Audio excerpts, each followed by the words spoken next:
Un combat juste exceptionnel, mais...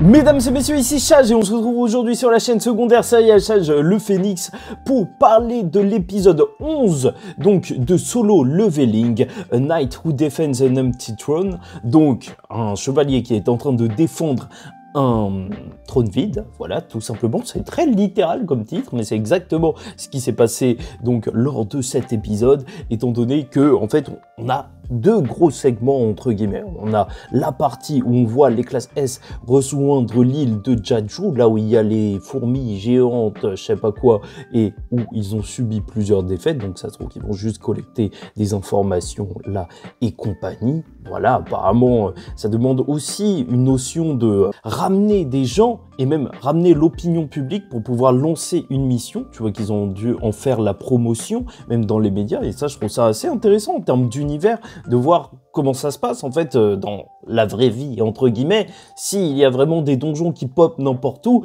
alors pour récolter des fonds ou pour que la mission elle soit approuvée, ouais, il faut en parler, il faut aller sur BFM TV et aller raconter n'importe quoi, ce que fait déjà beaucoup de personnes dans notre monde pour n'importe quelle raison. Enfin bref, donc on a cette petite partie, mais la partie la plus importante ne sera pas la petite sœur de Jinwoo qui va manger son sandwich laissé par son grand frère. Oh comme c'est mignon, et je sais pas pourquoi il y avait un plan sur son fiac, donc c'était assez gênant. Mais bref, donc le plan le plus intéressant, bien sûr, de l'épisode, enfin la partie la plus intéressante sera Jinwoo qui tente donc de faire ce donjon avec cette clé de classe S en fait pour monter en tout cas 2 rangs. Mais on ne sait pas du tout comment ça se passe, et dès qu'il va arriver, déjà la tension est présente. Voilà, sincèrement, tu commences l'épisode, tu deviens un petit peu fou. Il rentre à l'intérieur, tu as des messages qui popent de partout en mode tu ne pourras acheter aucun objet, tu vas être dans la galère. Moi, à ce moment-là, très clairement, très sincèrement, j'aurais vu ça, j'aurais couru dans l'autre sens et j'aurais tapé sur la porte pour sortir. Mais non, Jinwoo est resté, c'est un giga Chad. Regardez, j'ai mis ma capuche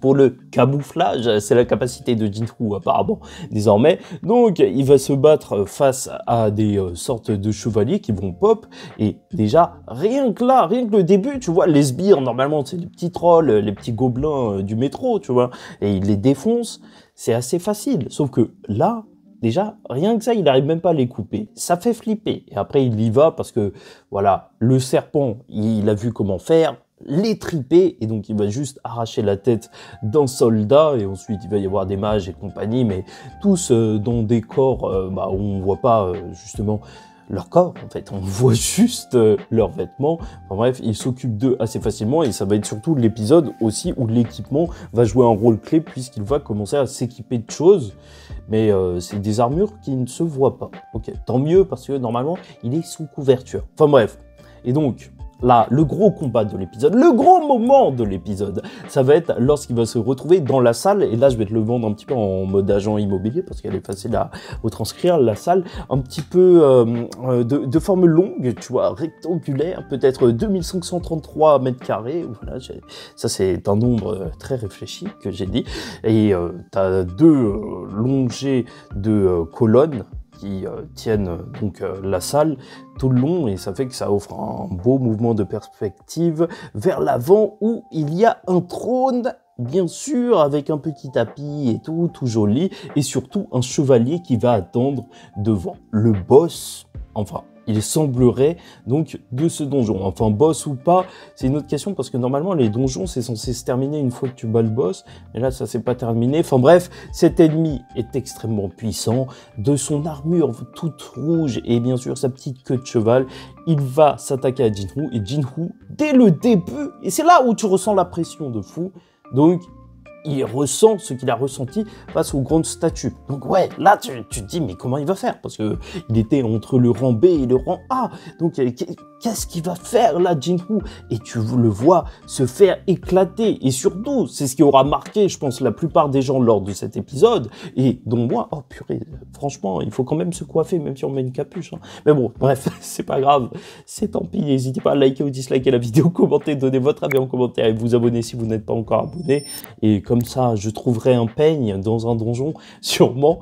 Donc, bref, je sais pas pourquoi j'ai mis cette capuche.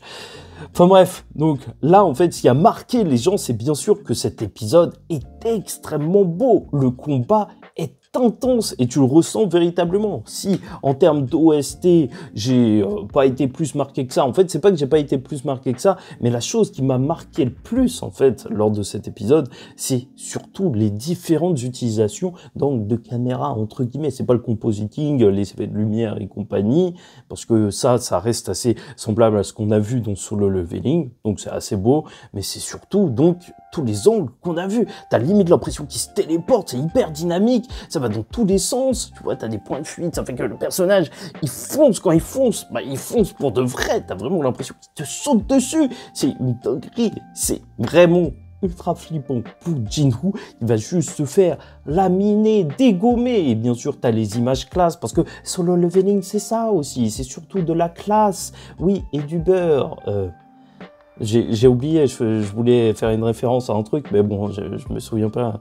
Du truc et du beurre. C'est pas la pub d'Elevir. Bon, bref.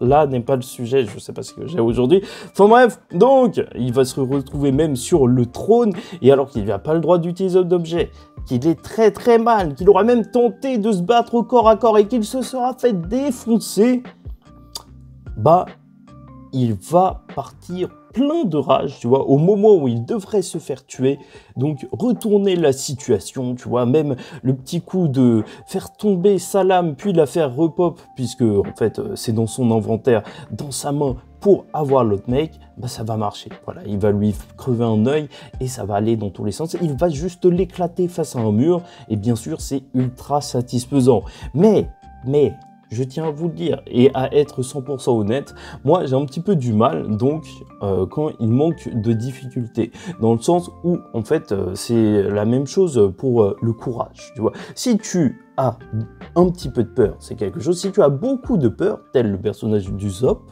donc dans One Piece, donc, dès que tu fais une action qui dépasse ta peur, alors, là, tu ressens beaucoup le courage, par contraste, bien évidemment. Et de la même manière, quand il y a beaucoup de difficultés, voir un personnage se donner à fond pour battre, même abattre quelqu'un, alors ça fait que là, tu ressens vraiment à quel point, en fait, narrativement parlant, il est parti au bout de ses limites et que c'était quasiment impossible. Sauf que là, en fait, la manière dont nous a présenté le chevalier, ben, il semblait tellement impossible à battre dès le début, dès qu'on nous l'a montré, que franchement j'ai eu du mal avec le petit revirement en mode Jinwoo, il s'est rien passé du tout, mais il a réussi à le battre. Et j'ai vu que sur Twitter ça en parlait, il y a des gens qui se disputaient par rapport à ça, j'ai pas été spoilé, mais il y a des gens qui ont dit qu'apparemment il y a une explication par la suite. Sauf que ça me paraît léger tout de même. Et je pense que c'est fatigant, en fait, à force de pas avoir de réelles difficultés. Voilà. Si contre le Cerbère, déjà, j'avais ressenti ça, ça me dérangeait que c'est dommage, il n'ait pas eu une véritable défaite, tu vois, qui pourrait le remettre en question ou autre, et qu'il cherche à progresser. Là, c'est la même chose, en fait. T'as encore une fois, juste Jinwoo qui se donne à fond, et donc, ça passe. Et t'as l'impression que ça passera toujours. Et j'espère pas, parce que sinon, en fait, ça fait que décroître mon intérêt. Non, purée, je sais pas pourquoi j'ai mis cette casquette, enfin cette capuche. Enfin bref, voilà, ça fait que je suis quand même autant... J'ai kiffé le combat. La première partie, c'était sûr, j'ai kiffé, je me suis dit, c'est pas possible, comment il va faire. Mais après, le voir s'en sortir en faisant juste du ninja, je me suis donné à fond. Mais non, même là, il n'a même pas utilisé de capacité particulière, à part le coup du couteau, et hop, il était dans ma main. Bah, ça fait que je suis quand même mi-figue, mi-raisin, comme diraient certains. En fait, je sais pas qui parle comme ça. Mais voilà, c'était un bon épisode, belle animation, qui aura été marquante. Hein. Vraiment, au début, je me suis dit épisode de l'année, mais à cause de ce segment, je sais pas. Je sais pas et je suis assez perplexe. N'hésitez pas à me dire ce que vous en pensez en commentaire. Et peut-être que tout simplement cette série elle n'est pas faite pour moi parce que voilà, moi je recherche beaucoup d'adversité et parfois des remises en question et compagnie. Et j'ai pas l'impression qu'on a ça du côté du personnage de Jinwoo. J'ai l'impression que en fait il est dans cet univers et lui il solo leveling, il vit sa vie. Et en plus ça se passe assez bien tout en étant difficile, à chaque fois, ça passe. Enfin bref, ça, on le verra bien. Dans tous les cas, à la fin de l'épisode, il va se battre donc contre une armée de soldats qui vont popper à l'infini et même des mages. Et tu vois que même son camouflage, il peut plus l'utiliser, qu'il a quasiment plus de magie. Et sa pierre de fuite, elle va tomber, même s'il a ce nouvel équipement. Donc cet équipement, ce home rouge qu'il aura récupéré, bah ça va être la galère. Et on ne sait pas ce qui va se passer pour le prochain épisode, épisode 12, et normalement fin de la saison. Donc, je m'attends quand même à quelque chose de gros. Enfin, j'espère qu'il va pas juste prendre la pierre et hop, ça y est, c'est terminé. Et c'était juste un cliffhanger pour le cliffhanger. Enfin, quoique, en vrai, ça me dérangerait pas du tout. Je suis un malade. Mais bon, sait-on jamais s'il se passe un truc un peu plus fou. Oui, sait-on jamais.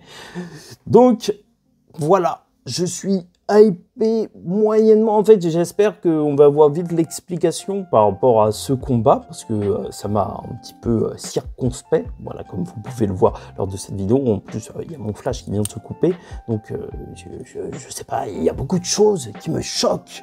Mais après, je sais pas si ça fait vraiment partie de l'épisode. Bref, vraiment, dites-moi ce que vous en avez pensé en commentaire, parce que si vous l'avez trouvé juste génial et tout, peut-être que la série, elle est pas faite pour moi, mais en tout cas, c'est une belle découverte. Et je suis content de l'avoir vu depuis le temps qu'on entendait parler de Solo Leveling. Enfin bref, en attendant la suite et dernier épisode, dernière review de la saison, donc la semaine prochaine, je vous dis tiens tout le monde, faites très attention à vous et surtout, paix sur vous. Ah oui, par contre, j'ai complètement oublié d'en parler, mais il y a eu un dîner chez les riches, donc miam miam miam, on a beaucoup d'argent, il faut qu'on cherche à investir dans le donjon, tu arriveras à rien, jeune riche, mais moi j'ai Jinwoo en vrai, haha. Ah non, et j'ai oublié, vu que le grand frère il a pas réussi à faire venir des classes S, donc il va essayer de faire venir des classes S de l'étranger, des immigrés, ouh.